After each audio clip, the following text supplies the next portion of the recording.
Today I want to talk about, I just want to speak about the habit of breaking yourself. And like a lot of people I've known and contacted and been connected with, especially recently, um, a lot of those people basically are going through like a lot of inner misery. And I know I talked about a lot like having like self-hate and stuff like that. But at the same time, I don't feel like self-love is fully better. I feel like you get into a place where you actually can and deeply appreciate yourself, but also you don't get too content with yourself to the point where you uh, I don't even know if it's just a such thing, but I'm gonna just use it like over loving. I don't really believe in over loving, but you get to a point where it's basically you too content and too comfortable with loving yourself to the point where you don't want to be anything other than who you currently are. And then that could cause a misery because life is going to change, different opportunities is going to come your way, and it's not going to always require you to be that same being that you are currently comfortable with. So then it could cause a lot of misery within you because you want to adapt to the new opportunities and new things, but you keep still feeling the same way.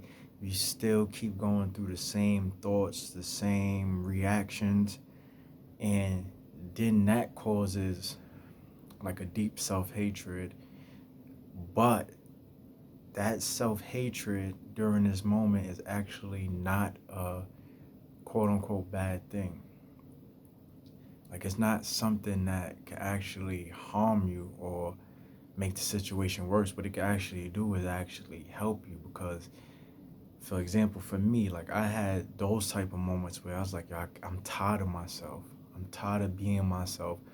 I'm tired of knowing myself. I'm tired of being able to predict myself. I want to be something else, something other than myself. I didn't ever have a desire to be someone else. I just wanted to be something else that just wasn't myself. I was tired of being able to be so predictable, being able to predict or contradict or hypocrite myself in every single way and knew exactly how I was going to make the outcome and what I was going to do before I even knew I was going to do it because I was just moving consciously and unconsciously just in this tiredness of myself, like just doing things on automatic, not even conscious that I'm doing it, or doing things unconsciously and just manual, and not even realizing that I'm even doing that. So it was just a lot of things that were just formed into basically habit when my body took over my mind, and that's how the habit formed once the body takes over the mind. So then the habit comes from I'm not even thinking. My body just know automatically. And I just got tired of being able to do that, having that power of repetition, being able to repetitively and think all the time about what the next move was gonna be, even though I knew what I was gonna do. Like it wasn't no real surprise, it wasn't no real joy in it because it's like I already know what I'm gonna do. So it's like, oh, come on. Like I knew myself too much to the point where I didn't know myself. So the self that I did know was only my current being, the person I was tired of, but it was multiple layers of me, multiple layers of my being that I haven't even discovered yet. So just off that experience alone, and I had to basically fight to beat it. Like do a lot of things, push myself a lot to be able to defeat those habits and those thoughts. And I had to basically create an idea independent of my own bodily environment and my own social environment. So it persuaded me in a way where I had to really say like I'm already at the edge and I'm at a point with myself where I'm just basically tired of myself because I can't no longer blame the world, no longer blame my environment or situations or circumstances and say this is the reason why I don't like me or like being me. Like that phase already evolve. So it's like the only true phase in truth is like now is I gotta point that blame to me.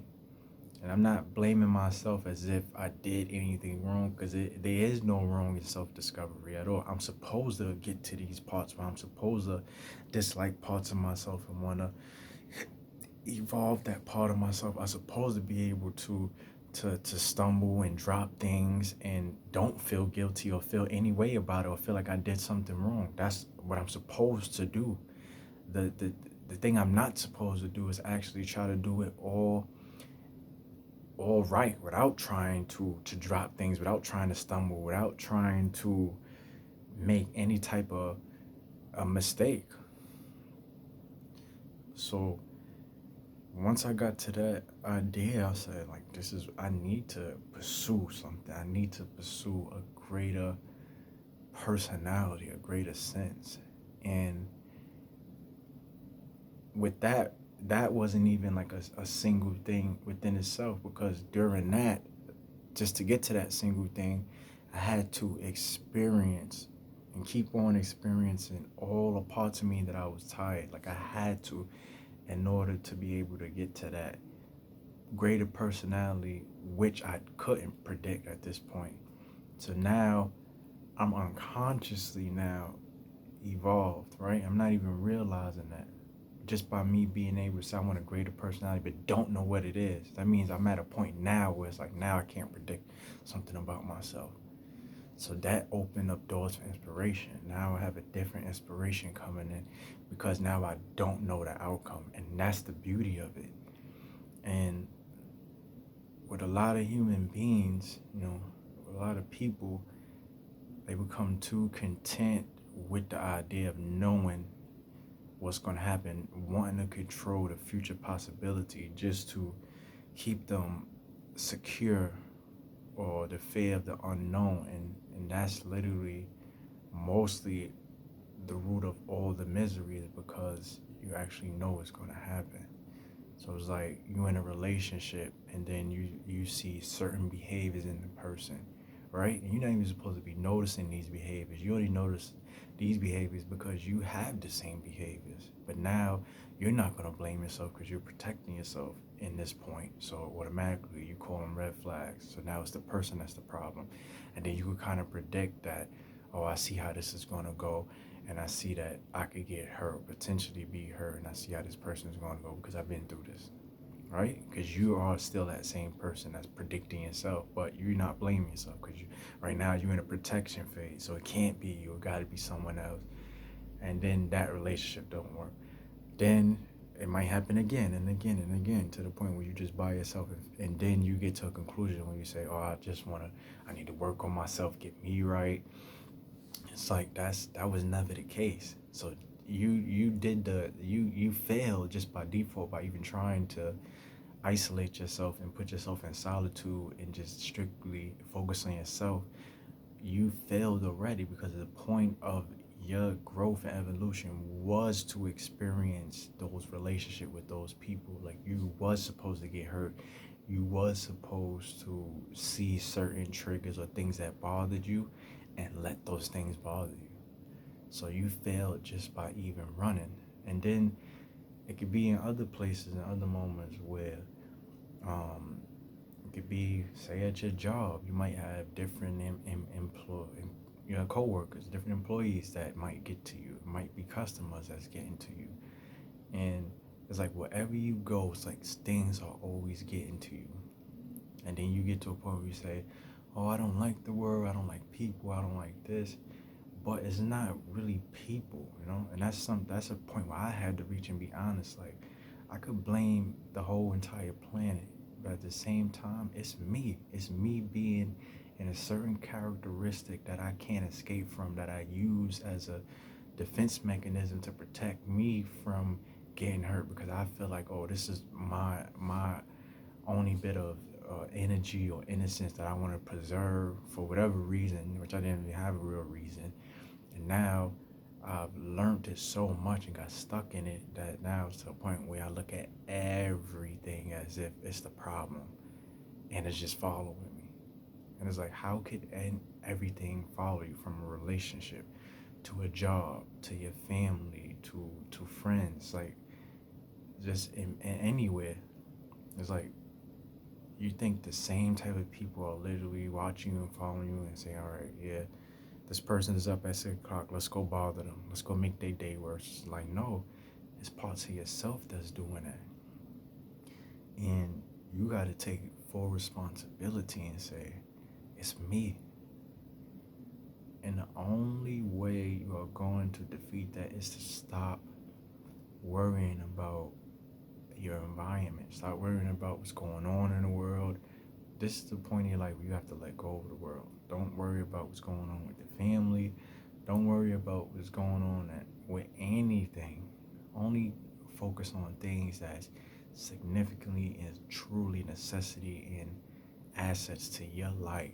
Whether you have a special person in your life, your children, whatever it may be, focus on that thing and how you could make those situations grow. Don't focus on the world, because the world is not focused on you. The world is not even focused on its own self.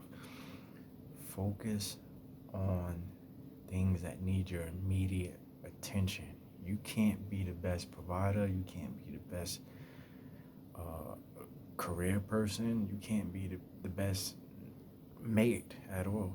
You can't be the soulmate. You can't be anything at all until you give yourself the immediate attention you need.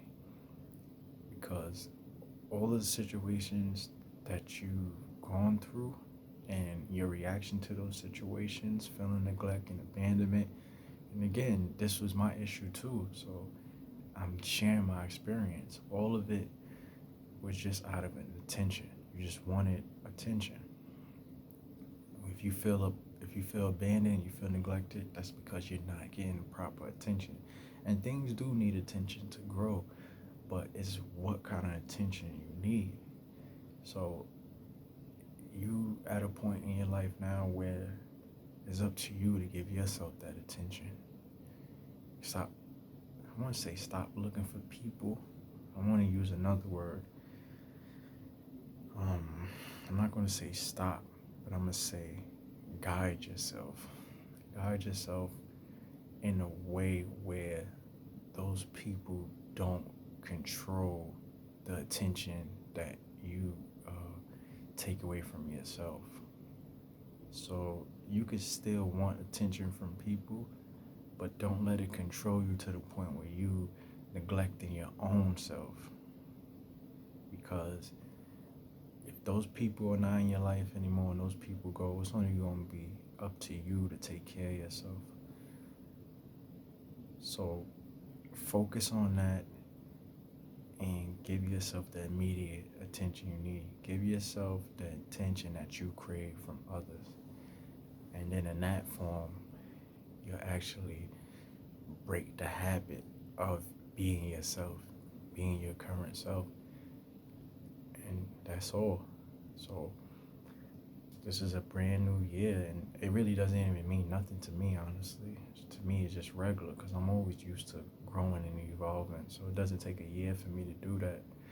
But for you, if that's the case, it's a brand new year for you to actually live in a cosmic joy, a joy that can be felt around the whole earth. And I really believe it's possible and it's happening. So take advantage of it. Pursue whatever dream you got, whatever desire, prepare for it as if you actually going to get it, and make it happen. So that's my words to you. Thank you.